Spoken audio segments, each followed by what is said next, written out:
ফিহি শিফাউল লিন্নাস। আল্লাহ তাআলা বললেন এই মধুর পেট দিয়ে এক প্রকার শরবত বের হয়।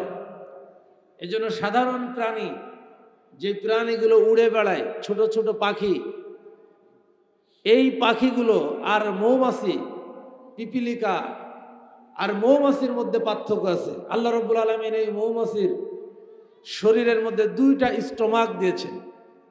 একটা স্টোমাক দিয়ে সে খায় এবং খাদ্য হজম করে সে পায়খানা করে ফেলে দেয়।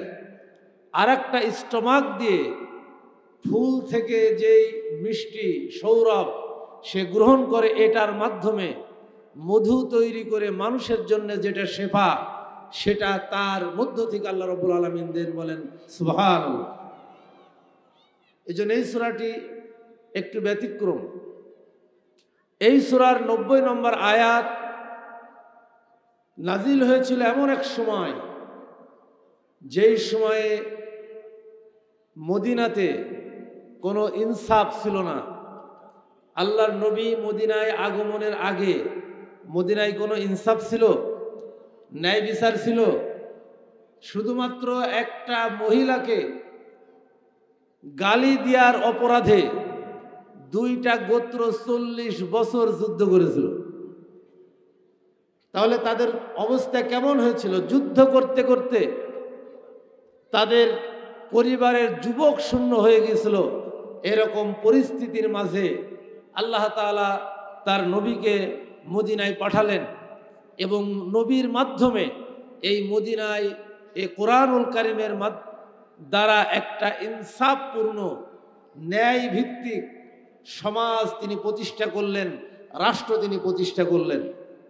আল্লাহ রাব্বুল আলামিন এই আয়াতের মধ্যে মানব সমাজ, এই পৃথিবীতে আল্লাহ তাআলা যাদেরকে নেতৃত্ব দিয়েছেন, কর্তৃত্ব দিয়েছেন, সেটা পরিবারে হোক, সমাজে হোক, রাষ্ট্রে হোক, এই নেতৃত্বের দায়িত্ব হচ্ছে তার যেখানে দায়িত্ব আছে সেই দায়িত্বপ্রাপ্ত জায়গায় সকল মানুষের মধ্যে, সকল জীব জন্তুর মধ্যে এবং সকল ক্ষেত্রে ইনসাফপূর্ণ একটা সমাজ পরিবার গঠন করা। জোরে বলেন ঠিক কিনা? আল্লাহ রাব্বুল আলামিনের জন্য সূরা আন-নাহল 90 নম্বর আয়াতে তামাম পৃথিবীর মানুষের জন্য এবং বিশেষ করে যারা কর্তৃত্বের অধিকারী, যারা নেতৃত্বের অধিকারী, সমাজকে যারা লিড করে, দেশকে যারা লিড করে, রাষ্ট্রকে যারা লিড করে, তাদের ব্যাপারে আল্লাহ রাব্বুল আলামিন তার ফরমান জারি করে দিলেন। এটা আল্লাহ রাব্বুল আলামিনের ডাইরেক্ট নির্দেশ। এখানে কোনো ছল চাতুরিতা নাই, এখানে কোনো বক্রতা নাই। আল্লাহ রাব্বুল আলামিন স্পষ্ট করে বললেন, ইন্নাল্লাহা ইয়ামুরু বিল আদলি ওয়াল ইহসান ওয়া ইতাই যিল কুরবা ওয়া ইয়ানহা আনিল ফাহশাই ওয়াল মুনকার। আল্লাহ রাব্বুল আলামিন বললেন, নিশ্চয়ই তিনি আদেশ করছেন তোমাদের। আদেশদাতাকে আল্লাহ শব্দের আগে ইন্না শব্দ দিলেন, হরফে মুসাব্বাবিল ফেল দিলেন। এটার মাধ্যমে এই বাক্যটার গুরুত্ব আল্লাহ তাআলা আরো অনেক গুণ বাড়িয়ে দিলেন। নিশ্চয় নিশ্চয় আল্লাহ তোমাদেরকে অর্ডার করছেন। তাহলে অর্ডারকারী কে? আল্লাহ। ইয়ামুরু বিল আদলি ওয়াল ইহসান, তোমাদেরকে আল্লাহ তাআলা অর্ডার করছেন, আদেশ করছেন, তোমরা ন্যায় বিচার করো, ইনসাফপূর্ণ বিচার কায়েম করো। কাদেরকে বললেন? কথা বলেন না কেন? কাদেরকে বললেন? ফেরেশতাদেরকে, বনের জন্তু জানোয়ারদেরকে, এই বিশ্ব মানবতাকে আল্লাহ রাব্বুল আলামিন ডেকে বললেন, আমি তোমাদেরকে আদেশ করছি, তোমরা ন্যায় বিচার কায়েম করো। তোমার ব্যক্তি জীবনে, পারিবারিক জীবনে, সামাজিক জীবনে, রাষ্ট্রীয় জীবনে যেখানেই তুমি কর্তৃত্বের অধিকারী হও সেখানেই তুমি ইনসাফপূর্ণ বিচার কায়েম করো। আল্লাহ রাব্বুল আলামিন এই আদেশ জারি করার পরে বিশ্বনবী মুহাম্মদুর রাসূলুল্লাহ সাল্লাল্লাহু আলাইহি ওয়াসাল্লাম তিনি কি ইনসাফপূর্ণ সমাজ কায়েম করেছিলেন নাকি করেন নাই? কি বলেন, করেছিলেন না করেন নাই? তিনি ইনসাফপূর্ণ বিচার করে দিলেন। এমন বিচার ব্যবস্থা বিশ্বনবী কায়েম করলেন যেই বিচার ব্যবস্থার মধ্যে এই কোরআন যে ন্যায় বিচার করে দিয়েছে, এই কোরআন যে ইনসাফ কায়েম করে দিয়েছে, বিশ্বনবী মদিনার 10 বছরের জিন্দেগিতে এই 10 বছরে তিনি এই ইনসাফের ভিত্তিতে মদিনার রাষ্ট্র পরিচালনা করলেন। এই ইনসাফ কায়েম করার কারণে মদিনায় এমন শান্তির সুবাতাস বইতে লাগলো, ওই মদিনার মানুষগুলি এখন আরামে ঘরে ঘুমাতে পারে, কেউ তাদেরকে ডিস্টার্ব করে না, মানুষ স্বাধীনভাবে তাদের কাজ করতে পারে, ব্যবসা পরিচালনা করতে পারে, কেউ তাদের কাজে বাধা সৃষ্টি করে না। এরপরেও সেই সমাজে চুরি ডাকাতি কিছু ছিল নাকি ছিল না? কি বলেন, ছিল নাকি ছিল না? বনি মখজুম গোত্রের এক সম্ভ্রান্ত মহিলার কিছু সম্পদ চুরি হয়ে গেছে। বুখারীর হাদিস থেকে শোনাচ্ছি। সম্ভ্রান্ত বংশের সম্পদ চুরি হয়েছে, চুরি করেছে আর এক সম্ভ্রান্ত বংশের লোক। কারণ বড় লোকের সম্পদ কি ফকিররা চুরি করে নাকি? বড় লোকের সম্পদ কারা চুরি করে? বড় লোকরাই। কিভাবে বড় লোকের সম্পদ ফাঁকি মেরে আরো বড় লোক হওয়া যায় এই চেষ্টা করে নাকি করে না? এজন্য দেখেন আমাদের দেশে এক দরবেশ ছিল, নাম জানেন না তার? কি বলেন? সালমান এফ রহমান। গত 3 দিন আগে পত্রিকায় আমার দেশ রিপোর্ট করছে, হেডলাইন করছে যে দরবেশ একাই খেয়েছে 57,000 কোটি টাকা। 57,000 কোটি টাকা আপনাদের গুনতে দেয় কয়দিন লাগবে বলে? এখন চোরও যেরকম তার মারিং কাটিং এর অঙ্কও সেরকম।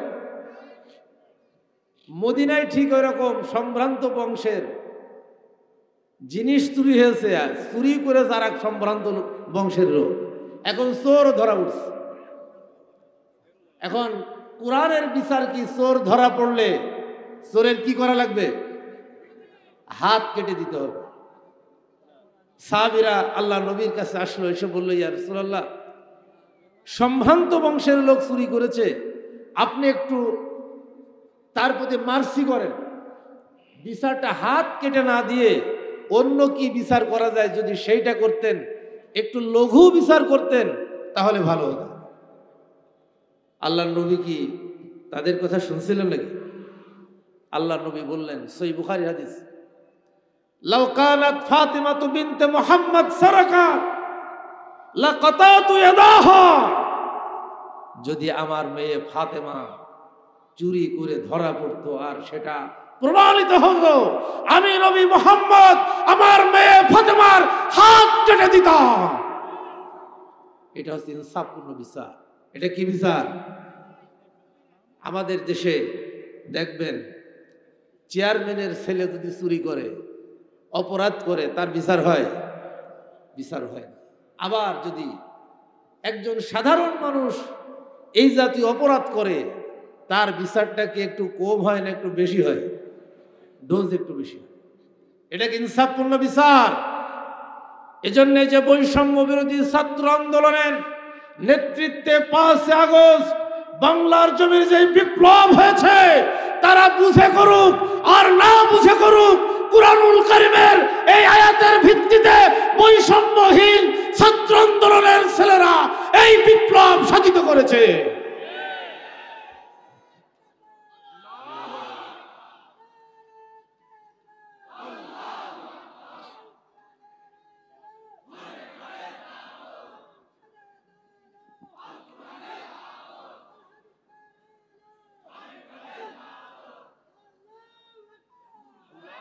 সম্মানিত ভাইয়ের আমার, বন্ধুর আমার, এজন্য আল্লাহ রাব্বুল আলামিন বিশ্ব নবীকে পাঠালেন 23 বছরের নবুয়াতি জিন্দেগিতে 30 পারা কোরআন পাঠিয়েছেন।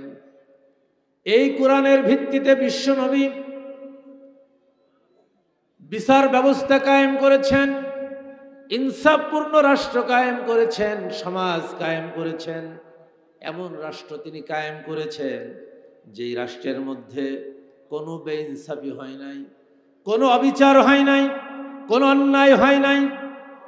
বিশ্বনবী মুহাম্মদুর রাসূলুল্লাহ সাল্লাল্লাহু আলাইহি ওয়াসাল্লাম এজন্য তামাম পৃথিবীর মানুষের জন্য তিনি আদর্শ, তামাম পৃথিবীর বিচারকের জন্য তিনি আদর্শ, তামাম পৃথিবীর রাষ্ট্রনায়কদের জন্য তিনি আদর্শ, তামাম পৃথিবীর সমস্ত সৈনিকের জন্য তিনি আদর্শ। বিশ্বনবী মুহাম্মদ রাসূলুল্লাহ সাল্লাল্লাহু আলাইহি ওয়াসাল্লাম ছোট থেকে বড় মানুষ কিভাবে কথা বলবে, কিভাবে মানুষ মানুষের সাথে মোলাকাত করবে, কিভাবে আত্মীয়তার সম্পর্ক করবে, কিভাবে সমাজ চালাবে, কিভাবে রাষ্ট্র চালাবে, সবকিছু বিশ্বনবী মুহাম্মদুর রাসূলুল্লাহ খুলে খুলে বর্ণনা করে দিয়েছে। কোরআনের মধ্যে আছে না নাই? বিশ্বনবী সব বলে দিয়েছে। রাসূলুল্লাহ সাল্লাল্লাহু আলাইহি সাল্লামের জন্য, তামাম পৃথিবীর মানুষের জন্য শুধু তিনি মসজিদ নববীর ইমাম নাই, মসজিদে নববীর খতিব নাই, বরং তিনি মদিনার 9.5 লক্ষ বর্গমাইলের এই বিশাল রাষ্ট্রের প্রেসিডেন্ট ছিলেন নবী মুহাম্মদ রাসূলুল্লাহ সাল্লাল্লাহু আলাইহি ওয়াসাল্লাম। মদিনার প্রেসিডেন্ট হিসেবে আল্লাহর নবী মানুষের সকল ফয়সালা দিয়েছেন, সকল বিচার করে দিয়েছেন তিনি কোরআন এবং তার সুন্নাহর ভিত্তিতে। সহিহ বুখারীর হাদিস থেকে শোনাচ্ছি, মদিনার 2 জন সাহাবী, একজন আনসার আর একজন মুহাজির, 2 জনের ক্ষেত, তারা খেতে জমিনে চাষ করবে। চাষ করতে হলে জমিনে পানি সেচ দেওয়া লাগে নাকি লাগে না? পানি সেচ দেওয়ার জন্য পাহাড় থেকে পাহাড়ি ঝর্ণা নেমে আসে মদিনায়। কোনো কোনো ক্ষেত্রে যখন বৃষ্টি হয়, বৃষ্টির ঝর্ণা নেমে আসে। কৃষকরা ওই ঝর্ণাকে তাদের জমি চাষ করার জন্য সুন্দর করে সিঞ্চন করে। পানির নালা বেয়ে এসেছেন, পানির নালার একেবারে পাশে মুহাজির সাহাবীর ক্ষেত, আর একটু দূরে গিয়ে আনসার সাহাবীর ক্ষেত। 2 জন পানি নেওয়ার জন্য গেছে। মুহাজির সাহাবী পানি নেওয়া শুরু করেছেন। আনসার সাহাবী বলছে, ও মুহাজির, আমরা তোমাকে আশ্রয় দিয়েছি, আমরা যদি মদিনায় আশ্রয় না দিতাম তাহলে তো তোমরা জায়গা পেতে না, এজন্য আমার হক বেশি, আমি আগে জমিতে পানি দেব, এর আমার পরে তুমি পানি দেবে। মুহাজির সাহাবী বললেন, দেখো ভাই, আমার ক্ষেতটা নালার খুব কাছে, এই জন্য আমার হক হচ্ছে বেশি, আমি আগে পানি নেব, আমারটা নেওয়া হলে তুমি পানি নেবে। কিন্তু আনসার সাহাবী তা মানবে না। এমন সময় বিশ্বনবী ওই রাস্তা দিয়ে হেঁটে যাচ্ছিলেন। বিশ্বনবীকে দেখে 2 জন সাহাবী আল্লাহ নবীর কাছে আসলেন। আল্লাহ নবীর কাছে এসে বললেন, ইয়া রাসূলুল্লাহ, ইয়া হাবিবাল্লাহ, আমাদের 2 জনের মধ্যে দ্বন্দ্ব হয়েছে, আপনি এই দ্বন্দ্বটা নিরসন করে দেন, বিচার করে দেন। বিশ্বনবী বললেন, কি হয়েছে তোমাদের? আনসার সাহাবী বলল, ইয়া রাসূলুল্লাহ, ইয়া হাবিবাল্লাহ, আমার ক্ষেত্রে একটু দূরে, আমি যদি আগে পানি নিই তাহলে আমার জন্য একটু ভালো হয়। মুহাজির সাহাবী বললেন, ইয়া রাসূলুল্লাহ, ইয়া হাবিবাল্লাহ, আমার ক্ষেতটা একেবারে নালার খুব কাছে, এজন্য আমার হকটা বেশি, আমি আগে পানি নেব। রাসূলুল্লাহ সাল্লাল্লাহু আলাইহি ওয়াসাল্লাম ফয়সালা দিয়ে দিলেন এভাবে। হাদিসের মধ্যে এসেছে, যেমন নামাজের কাতারে যে আগে যাবে সে প্রথম কাতারে দাঁড়াবে, যে পরে যাবে তার পরের কাতারে দাঁড়াবে। আল্লাহর নবী ফতোয়া দিয়ে দিলেন হবে, আল আউয়ালু ফাল আউয়াল, যার ক্ষেতটা নালার খুব কাছে ওই ব্যক্তি আগে পানি নেবে, আর যার ক্ষেতটা দূরে ওই ব্যক্তি পরে পানি নেবে। রাসূলুল্লাহ ফয়সালা দিলেন। আনসার সাহাবী ফয়সালা মেনে নিল, কিন্তু মনের মধ্যে একটু কষ্ট হলো তার। বললেন, ইয়া রাসূলুল্লাহ, ইয়া হাবিবাল্লাহ, মুহাজির সাহাবী আপনার খুব আপন লোক, মক্কা থেকে এসেছেন, আপনিও সেও মক্কা থেকে এসেছে, আপনি জন্যে মুহাজির সাহাবীর পক্ষে রায় দিলেন, আমার বিপক্ষে রায়টা দিলে। নাউজুবিল্লাহ বলবেন না? রায় দিয়েছেন কে? বিশ্বনবী মুহাম্মদ রাসূলুল্লাহ সাল্লাল্লাহু আলাইহি ওয়াসাল্লাম। আনসার সাহাবী মানে না।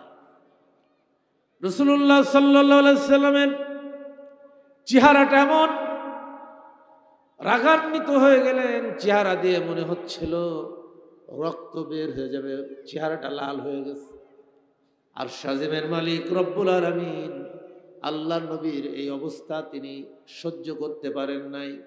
আর শাজিমের মালিক রব্বুল আলামিন কুরআনুল কারীমের সূরা আন-নিসার 65 নম্বর আয়াত নাজিল করে শুনিয়ে দিলেন, ফালা ওয়া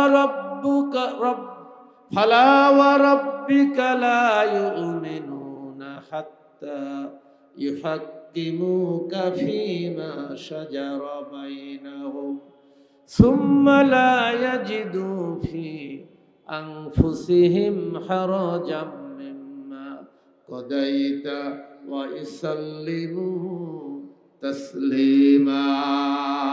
আল্লাহু আকবার। আল্লাহ রাব্বুল আলামিন বলে দিলেন, তোমার রবের কসম, তোমার স্রষ্টার কসম, তোমার আল্লাহর কসম, কখনোই তোমরা মুমিন হতে পারবে না যতক্ষণ না আমার নবী যে বিচার করে দিয়েছেন ওই বিচারটা যতক্ষণ না মানবে ততক্ষণ পর্যন্ত তোমরা মুমিন হতে পারবে না।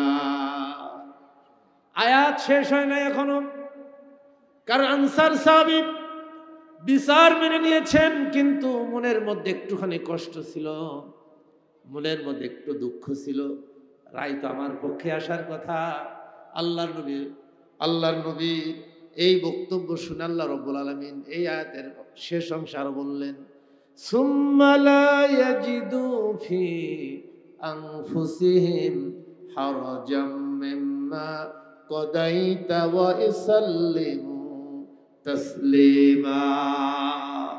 আমার নবীর মনের বিচার মেনে নিয়েছো, কিন্তু তোমার মনের মধ্যে সন্দেহ ছিল, সংশয় ছিল। আল্লাহ রাব্বুল আলামিন তোমার মনের মধ্যে সংশয় নিয়ে বিচার মেনে নিয়েছো, এ কারণে তুমি এখনো ঈমানদার হতে পারো নাই। কাজে নবীর সিদ্ধান্ত মেনে নিতে হবে, সন্দেহ নিয়ে না, সন্দেহ সংশয়হীন ভাবে মানতে হবে। বাংলাদেশে এই আয়াতের পরিপন্থী, এই আয়াত বিশ্বাস করে না, এই আয়াতকে মানে না, এরকম লক্ষ কোটি মুসলমান বাংলার জমিনে বাস করে,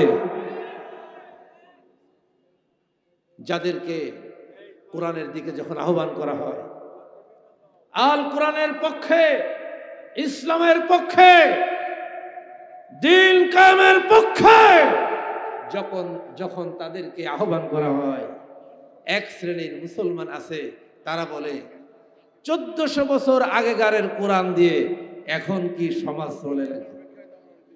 কোরআনের আইন দিয়ে কি এখন সমাজ চলে? এই রকম মানুষ বাংলার জমিনে আছে না নাই? আল্লাহর কোরআন বলছে, আল্লাহর কোরআন বলছে, যদি তোমরা কোরআনের বিরুদ্ধে নিজেদের আইনকে প্রতিষ্ঠিত করার চেষ্টা করো, এই কোরআনের আইনকে যদি না মানো, তাহলে সাথে সাথে তুমি কাফের হয়ে যাবে। বক্তব্য আমার না আল্লাহর? আল্লাহ রাব্বুল আলামিন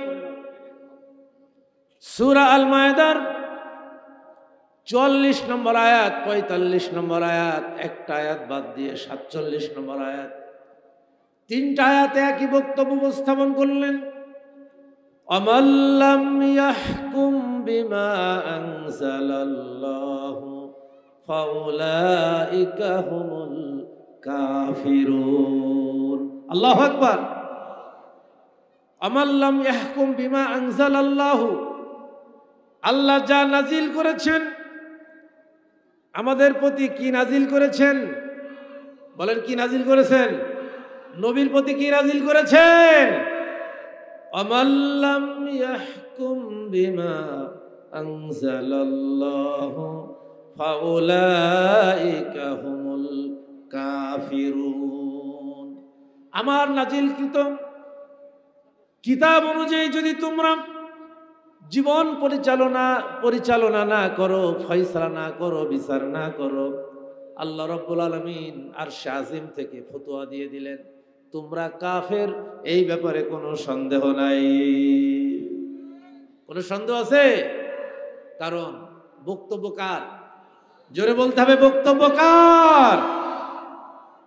আল্লাহ রাব্বুল আলামিন এই কিতাব দিয়েছেন মানুষের ব্যক্তি চালানোর জন্যে, পরিবার চালানোর জন্যে, সমাজ চালানোর জন্যে।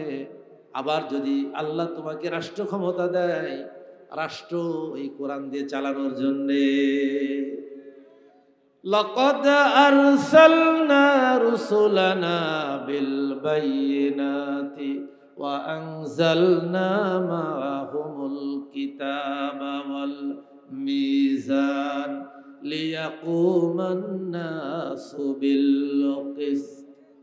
আল্লাহ রাব্বুল আলামিন সূরা হাদীদের 25 নম্বর আয়াতে বলছেন লাকাদ আরসালনা রুসুলানা বিল বাইয়িনাত, অবশ্যই অবশ্যই আমি প্রত্যেক রসুলের কাছে বাইয়িনাত দিয়েছি। আল্লাহ যেটা নাজিল করেছেন এই কোরআনের আর একটা নাম হচ্ছে বাইয়িনাত। নাম কি? আর একটা নাম কি? বাইয়িনাত। এই কোরআনের আরেকটা নাম হচ্ছে জিকির। আল্লাহ রাব্বুল আলামিন সূরা হিজরের 9 নম্বর আয়াতে বলেছেন ইন্না নাহনু নাযালনা যিকরা ওয়া ইন্না লাহু লাহাফিজুন। এই কোরআন আমি নাজিল করেছি এবং এই কোরআনের সংরক্ষণের দায়িত্ব আমি আল্লাহ তাআলা নিয়েছি। সুবহানাল্লাহ। এখানে কোরআনকে আল্লাহ জিকির শব্দ দিয়ে ব্যাখ্যা করলেন।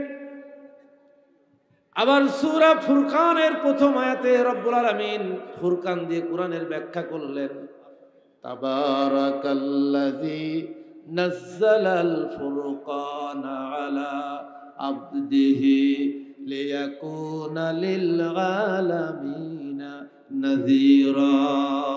আল্লাহু আকবার।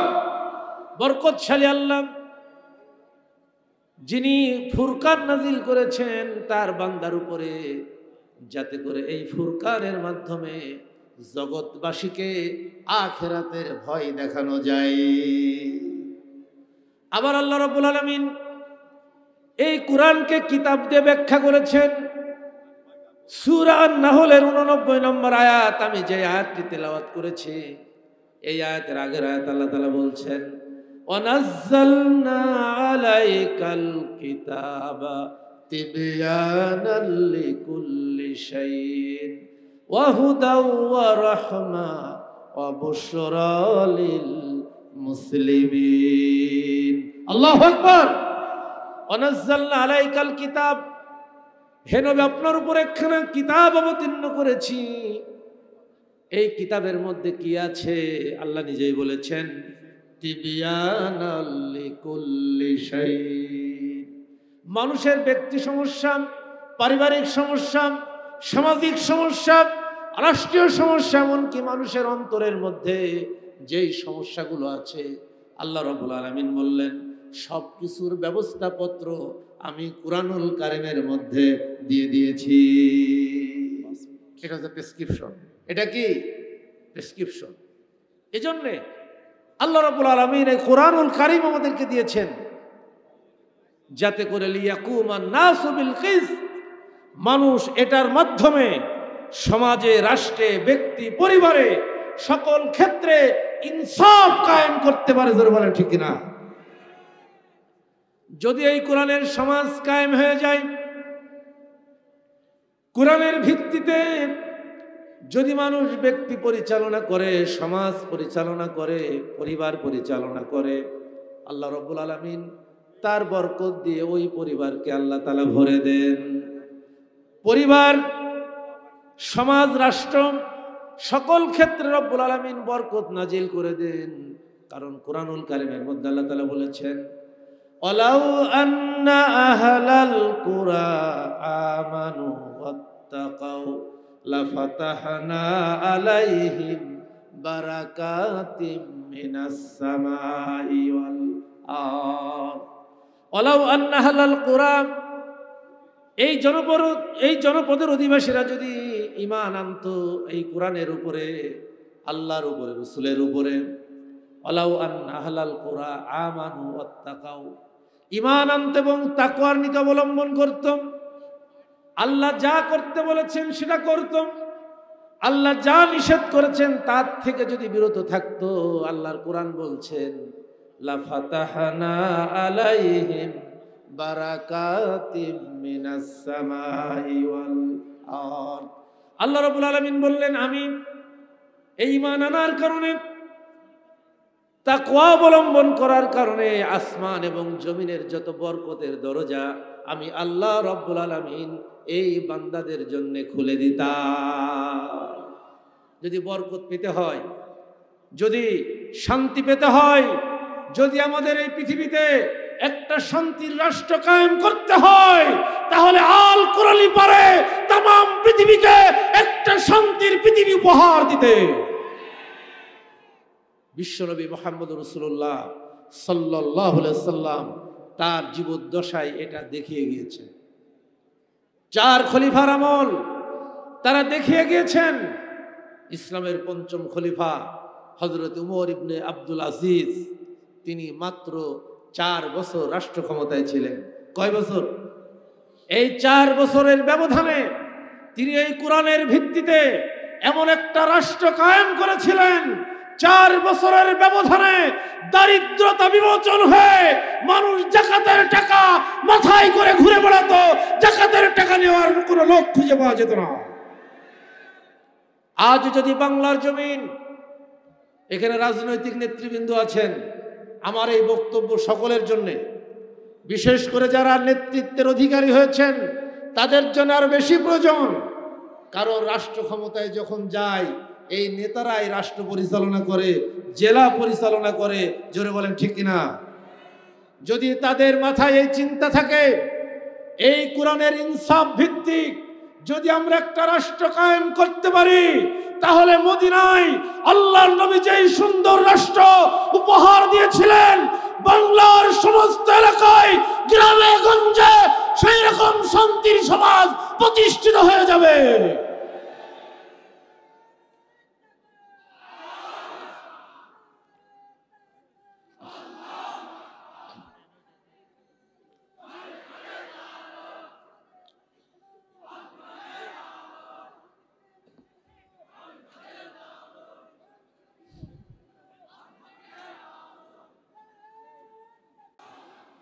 এখন আমি আপনাদের কাছে জিজ্ঞাসা করতে চাই, আমরা কি এইরকম মদিনার একটা সোনার রাষ্ট্রের মতো আমাদের বাংলাদেশ হোক, এটা কি চাই? কি বলেন? সবাই চাই? যদি আমরা চাই, তাহলে সকল মতবাদকে ভুলে, সমস্ত মানব রচিত আইনকে ভুলে আল্লাহর আইনের কাছে আমাদেরকে আত্মসমর্পণ করতে হবে। আল্লাহর নবী যা বলেছেন, আল্লাহ কোরআনে যা বলেছেন সেটাকে মেনে নিতে হবে। আল্লাহর কোরআনে যা নিষেধ করা হয়েছে তার থেকে নিজেকে বিরত রাখতে হবে।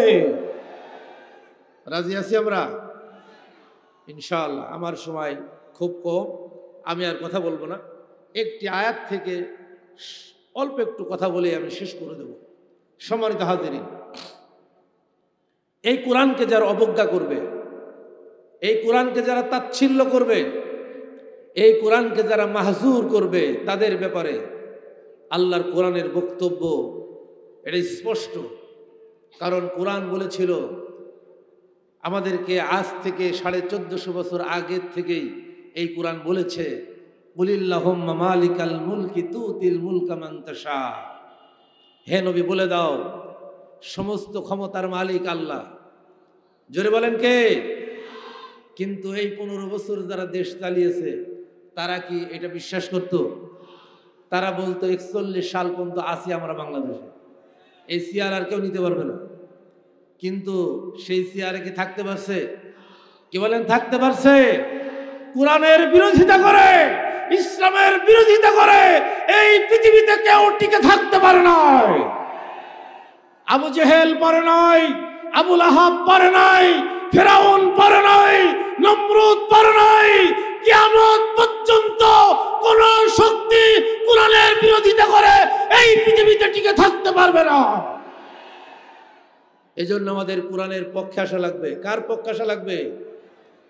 আমান আরাদা আন যিকরি ফাইন্না লাহু মাঈশাতান দনকা ওয়া নাহশুরুহু ইয়াওমাল কিয়ামাতি আ'মা। আল্লাহর কোরআন বলছে, যারা এই কোরআনকে অবজ্ঞা করবে, তাচ্ছিল্যের সাথে গ্রহণ করবে, আমি এই দুনিয়ার জীবন তাদের জন্য সংকীর্ণ করে দেব। কে বলছেন? বলেন, কে বলেছেন? আপনার সম্পদ থাকবে, আপনার গাড়ি বাড়ি থাকবে, সব থাকবে, কিন্তু অন্তরে শান্তি থাকবে না।